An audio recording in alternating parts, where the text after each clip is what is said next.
कार्य संपण्याची वेळ आहे. अवतार कार्य संपवायचं त्यावेळी एकदा भेट झाली. सहज यांनी चर्चा करायला पाठवलं. यमरायांनी चर्चा करायला पाठवलं कुणाला? शनिदेवाला. म्हणे खाली पृथ्वीवरती एक ताकदवर व्यक्ती आहे, विद्यागुण अतिगुण चातुर, विद्यावान अतिगुण चातुर, अतिगुणांना चतुर व्यक्ती आहे, त्यांना जाऊन भेटायचंय म्हणे.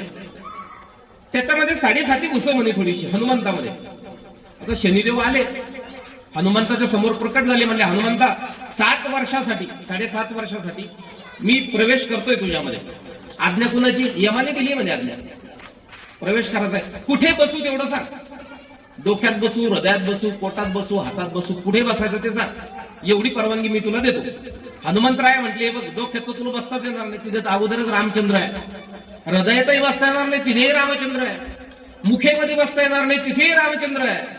एक काम कर, शेपटीवरती बस. आता शनिदेवाला काय, कुठेही बसला आपलं काम करायचं, वाईट करायचं समोरच्याचं. बसतो म्हणजे बसले. त्या दिवशी 10 सहस्त्र ठिकाणी रामकथा होत्या. आणि मी सुरुवातीलाच सांगितलं, जिथे रामकथा आहे तिथे हनुमंत जाऊन येतातच. जशा रामकथा सुरू झाल्या, हनुमंतरायानं उडी मारली, मनाच्या वेगाने धावतायत. 10 सहस्त्र ठिकाणी हनुमंतराया जाऊन आले.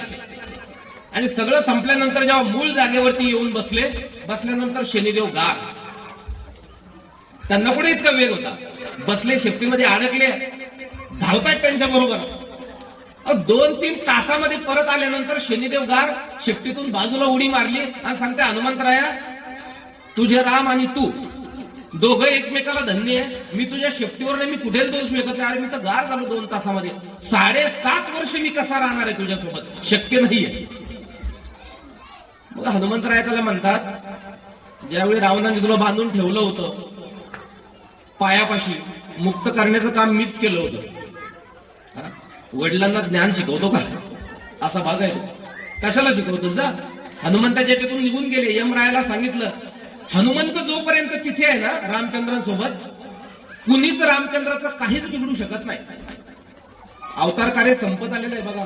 खूप महत्वाची गोष्ट. अवतार कार्य संपत आलंय प्रभू रामचंद्रांचं. आता रामचंद्रांना प्रश्न पडलाय, आपण मृत्यू घ्यायचाय. कारण का मृत्यू घ्यायचाय म्हणतो आम्ही? मोक्ष नाही, इथे मृत्यू आहे. मनुष्य जन्मामध्ये आहे, मनुष्य जन्मात आहेत रामचंद्र. म्हणून हे अवतार कार्य संपायचं, पण संपू कसं? राम रोज चिंतेत आहे. यम आपल्यापर्यंत आला पाहिजे की नाही? एखादा गावामध्ये म्हातारा असतो, बिचारा स्वतः म्हणतो आता ने मला देवा, पण तरी मरत नाही. तो म्हणतो मला हे अवतार कार्य संपवायचंय, पण संपू कसं? हनुमंत जोपर्यंत यमाची शक्ती नाही, यमाची ताकद नाही जमिनीवरती येण्याची, मला तो नेऊ शकत नाही. मग आता काय करायचं?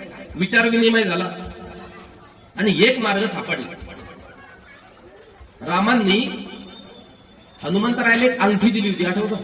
सीतेला दाखवण्यासाठी अंगठी दिली होती. ती अंगठी रामचंद्रांनी काढली आणि हनुमंताकडे दाखवली.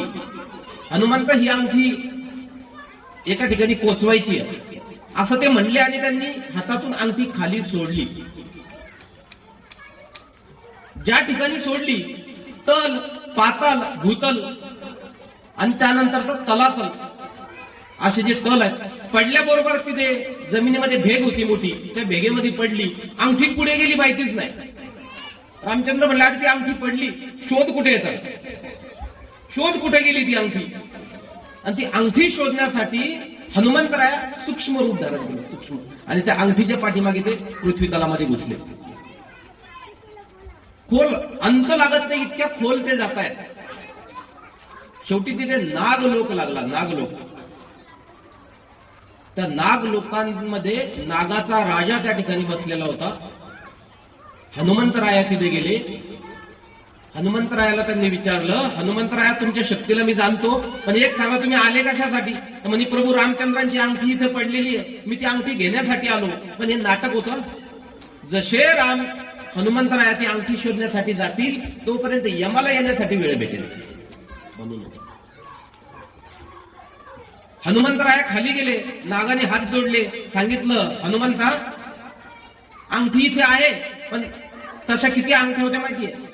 हजारो अंगठ्या होत्या. हे हजारो अंगठ्या आहेत, यातली रामाची कोणती आहे शोध. आता हनुमंत तर बुद्धीची देवता आहेत, बघितलं हजारो अंगठ्यांमधून रामचंद्राची अंगठी कोणती हनुमंतालाही शोधता आली नाही. ही पहिला प्रसंग असा आहे, लक्षात ठेवा.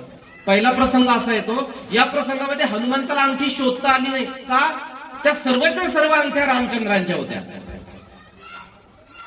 कसं काय, रामचंद्र तर एकच आहे, अंगठी एकच टाकली.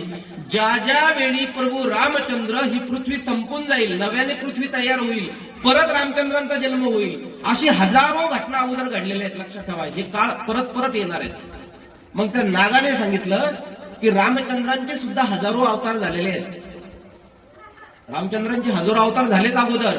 प्रत्येक जन्मामध्ये जेव्हा त्यांना मोक्षाला जायचं असतं त्यावेळी ते आपली अंगठी घेऊन टाकतात. कशासाठी, फक्त तुझ्यासाठी. तेवढा वेळ तू निघून गेला पाहिजे. आणि ही अंगठी शोधण्यासाठी तू येतो हनुमंता, तोपर्यंत रामचंद्रांचा देहवास झालेला असतो. हे ऐकल्याबरोबर त्या हनुमंताच्या डोळ्यात पाणी आलं. प्रभू, आयुष्यभर ज्याच्यासाठी तुम्ही जगले, ज्याच्यावरती आतोनात प्रेम केलं, अशा हनुमंताला शेवटी फसवावं लागतंय ना.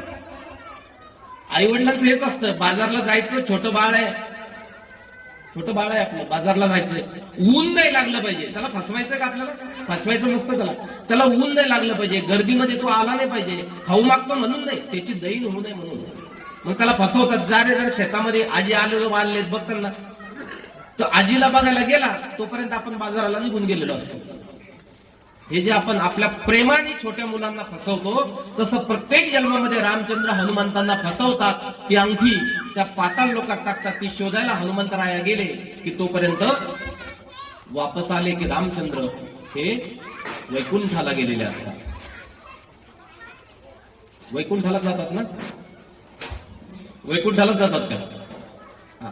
अनेकांना माहितीच नसतं आणखी आपण नेमकं जातो कुठं, कोण कशाची पूजा करतं, ते लोक आपल्याला प्राप्त होतात.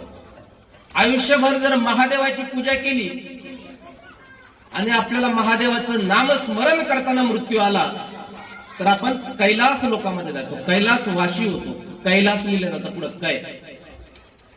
अनेकांना ते माहिती पण नाही. वारला आयुष्यभर रामाची भक्ती करतो, वारल्यानंतर त्याच्या नावापुढे लिहिलं जातं कैलासवासी. तशी सर्व एकच आहे, काही फरक पडत नाही. पण तो कैलास नाही, तो वैकुंठवासी आहे. तो वैकुंठाला गेला. एखाद्याने विष्णूंची भक्ती, रामाची भक्ती, कृष्णाची भक्ती केली होती, तो वैकुंठवासी पुढे वय लिहिलं नाही. जर कसं असेल, ब्रह्माची भक्ती करत असेल, ब्राह्मण असतात बरेचसे, ब्रह्माची भक्ती करतात, त्यांना ब्रह्मवासी म्हणतात. ब्र लिहिले जातं पुढे, ब्रह्मवासी आहे. या देवांची केली नाही, अग्निदेवाची करतोय, सूर्यदेवाची पूजा करतोय, वरुण देवाची पूजा करतोय, मग तो कुठे, त्यांच्या पुढे स्व लिहिले जातो, तो स्वर्गवासी झाला. ज्यांची पूजा करतो आपण ते वास आपल्याला प्राप्त होतात. म्हणून वैकुंठवासी, वैकुंठाला प्रभू रामचंद्र जाऊन पोहोचतात. खरं तर